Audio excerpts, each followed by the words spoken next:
எனக்கு என்னமோ அவங்க நம்மளை அலைய ஒண்ணுங்கிறதுக்காக பேசின மாதிரி இருக்குடா. ஆர்டர் எல்லாம் தருவாங்கன்ற நம்பிக்கை எனக்கு இல்லை. சரிண்ணே, இது இல்லாட்டினா இன்னொன்று மனசை போட்டு குழப்பிக்காத, சரியா? வேலு, பூஜா தண்ணி எடுத்துட்டு வாமா. என்னப்பா வெளியில போனீங்களே, ஏதாவது ஆர்டர் கிடைச்சதாப்பா? இல்லக்கா, நானும் வேலும் போகாத இடம் இல்லை. ஆனா நம்ம பிரச்சனையை கேள்விப்பட்டு யாரும் ஆர்டர் தர முன் வர மாட்டேங்கிறாங்க.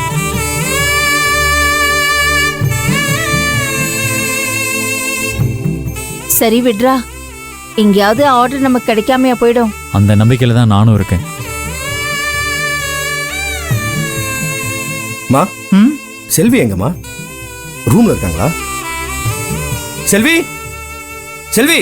இல்லடா, ஏதோ யூனிவர்சிட்டிக்கு கேட்டரிங் ஆர்டர் எடுக்கிறதுக்காக போயிருக்காடா. Catering order எடுக்கிறதுக்கா? என்னம்மா சொல்ற? என்கிட்ட அதை பத்தி எதுவும் சொல்லல.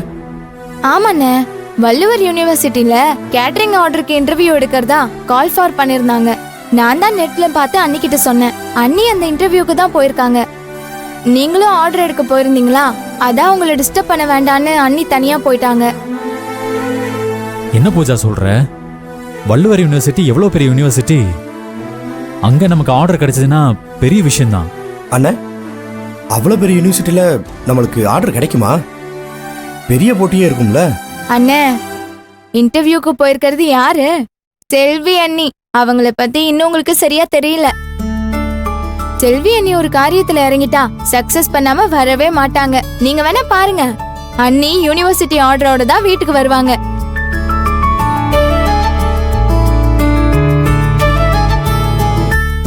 நீ சரியா தான் சொல்ற வேலு. நீ வேணா பாரு, செல்வி இந்த இன்டர்வியூ முடிச்சிட்டு ஆர்டரும் கையுமா தான் வரப்போறா.